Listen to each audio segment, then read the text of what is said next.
How's it going, everyone, and welcome back to Rangers Rundown. Game 1 of the play-in series is in the books. Important hockey games are being played again.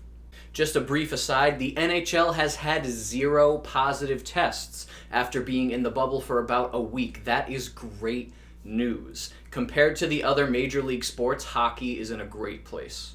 Mika Zibanejad won the Stephen McDonald Extra Effort Award for the 2nd season in a row, so congratulations to him. A couple of key players were missing today from both teams. Dougie Hamilton and Brett Pesce were both missing from the Carolina Hurricanes, and Brendan Lemieux was missing for the Rangers, but remember, he is suspended, so we won't see him in Game 2 either. Tony DeAngelo was listed as a game-time decision, but he did end up playing in today's game. Now, probably the biggest news for the Rangers is that Igor Shesterkin was deemed unfit to play, so Henrik Lundqvist ended up taking the net against Peter Mrazek for the Carolina Hurricanes. Now, Lundqvist has done historically well against the Hurricanes, and he even beat them 3 times in the regular season, so I'm sure the team was more than comfortable having him in the net. Now, the NHL produced a stat that I found interesting. There hasn't been best-of-5 series in the NHL since 1986. But the ones that we've seen, 87.5% of the time, the team that wins Game 1 goes on to win the series. And as always, I like to throw the trivia question into the video. Who was the last Rangers goaltender to start a playoff game prior to Lundqvist? I will reveal the answer to that question at the end of the video. But now, let's hop into Game 1.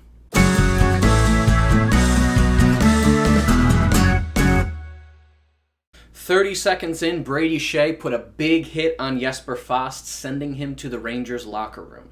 And then 1 minute and 1 second into the game, Jacob Slavin scores top shelf from Teravainen and Aho to give the Hurricanes a 1-0 lead.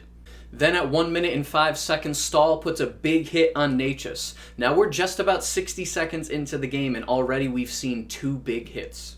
At 2:02, Howden took a holding the stick penalty against Martinook.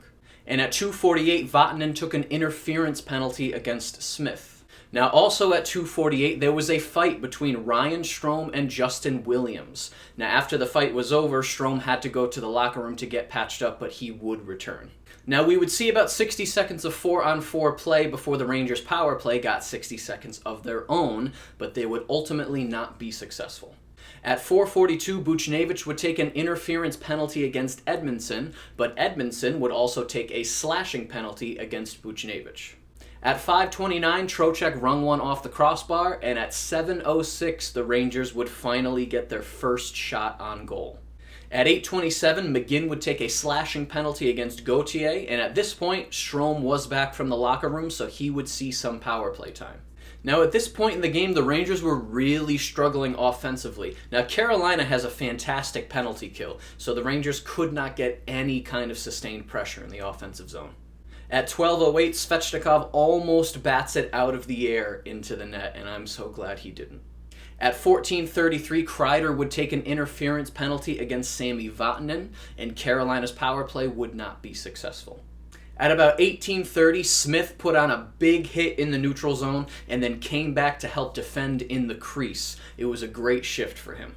At 19:54, Svechnikov would take a hooking penalty against Kakko, so the Rangers would start the second period on the power play. This was such a physical period. I was surprised at how physical it actually was. I know it's playoff hockey, but if one of these teams wants to win the cup, they need to win 19 games. And if every game is played as physically as this one was, they are going to be banged up by the end.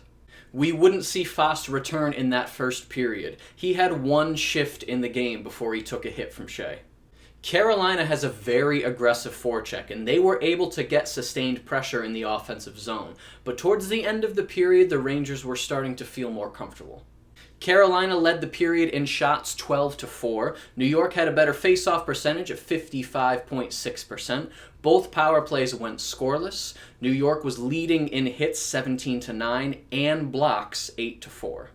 At this point, there's already a combined 24 penalty minutes in just 1 period.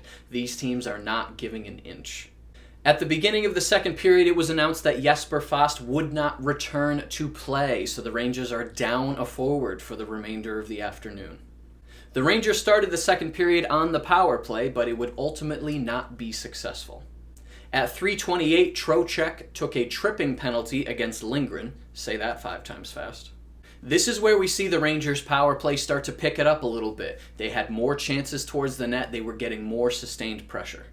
At 5:38, Lundqvist had a huge save on a breakaway from Foegele. At 6:14, Howden took a slashing penalty against Gardner. And at 6:29, Aho would score a deflected power play goal from Svechnikov and Vatanen. At 7:44, Fleury would take a holding penalty against Gauthier. And at 9:06, Fox would take a tripping penalty against Martinook. And at 11:14, Svechnikov would take a high sticking penalty against Fox. Just as Carolina's power play ended, New York goes back on theirs. Now it would ultimately be unsuccessful, but the power play looks better and better every time they're on it. And then at 14:26, Zibanejad has a beautiful deflection goal from Lindgren and Kreider, right over the left shoulder of Mrazek, and the Rangers make it 2-1. At 15:13, Vatanen would take a tripping penalty against Kakko, but the Rangers' power play would be unsuccessful yet again. At 18:47, Strome would take a hooking penalty against Williams. Now, Carolina wouldn't score on this power play, so they would start the third period with a little bit of power play time left. The refs are calling everything in this game. To this point, there are 38 penalty minutes. Now, I know 10 of those are for fighting, but still. If the refs call the rest of the series games this way, special teams are going to be crucial in winning games. Now, the Rangers were able to outshoot Carolina 15-11 in that period, but in terms of the whole game, Carolina is still outshooting the Rangers 23-19. The Rangers are still winning the majority of faceoffs, winning 56.1% so far. Carolina's power play has gone 1 for 5, and the Rangers have gone 0 for 7. The Rangers are still winning in hits 27-15 and blocks 11-6. Carolina would be unable to score on the power play that begins the third period. At 1:23, we see a great shot by Buchnevich after a good keep-in from Strome. At 3:28, Zibanejad has a great shot off of a feed from Kreider. And at 3:57, Kakko has a great shot, but no one was around to tuck away the rebound. Now, the Rangers are starting the third period off with great shots to the net. At 5:45, Lundqvist makes the save of the game as he goes east to west across the crease to stop a shot from Gardner. At 8:45, McKegg would take a charging penalty against Niederreiter, and Carolina's power play would be unsuccessful. And at 10:51, right after Carolina's power play had ended, Necas would score from Niederreiter and Slavin. His shot deflected off of Stahl's skate. At 16:58, DeAngelo would take an interference penalty against Aho, and this seemed like the final nail in the coffin for the Rangers. But at 18:06, Mark Stahl would score short-handed to give the Rangers a little bit of life and making the score 3-2. At 18:29, Lundqvist would make a great save to keep the score at 3-2, and with 45 seconds left, Lundqvist would be pulled for the extra attacker.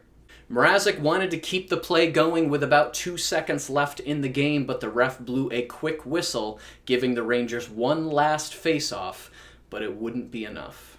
By the end of the game, Carolina would lead in shots 37-26 and face-offs, winning 54.4%.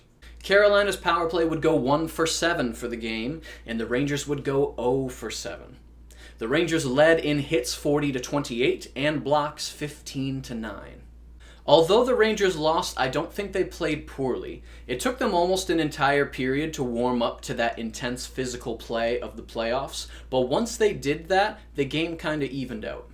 Both teams had 7 power plays in this game. Special teams are going to be crucial throughout this entire series. I have to believe that the Rangers are going to come into Game 2 with a better understanding of how to win. And now we get to the answer of the trivia question. Prior to Henrik Lundqvist, who was the last Rangers goalie to start a playoff game for them? It was back in 2006, and it was Kevin Weeks. Game 2 of this play-in series takes place on Monday, August 3rd at noon.